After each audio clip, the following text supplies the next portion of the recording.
নমস্কার বন্ধুরা, welcome to Risha বিশ্বাস শর্টস। আজ আমি তোমাদের সঙ্গে শেয়ার করব তালের ক্ষীর।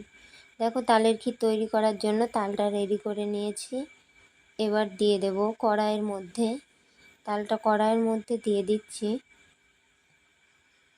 এর মধ্যে দিয়ে দেব সামান্য পরিমাণ লবণ, দিয়ে ভালো করে মিশিয়ে নিচ্ছি। এবার দিয়ে দেব এর মধ্যে পরিমাণ মতো দুধ দিলে তালটা আরও সুস্বাদু লাগবে। এবার দেখো, এগুলো ভালো করে মিশিয়ে নিয়েছি। ভালো করে কিছুক্ষণ ফুটাতে হবে। এর মধ্যে দিয়ে দিতে হবে নারকেলটা দেওয়া হয়ে গেছে। এবার এগুলোও ভালো করে মিশিয়ে নেব।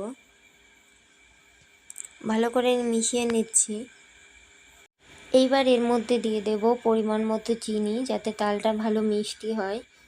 এবার দেখো, আমাদের রান্নাটা হয়ে গেছে, ক্ষীর তৈরি হয়ে গেছে। দেখো, তালের ক্ষীর তৈরি হয়ে গেছে।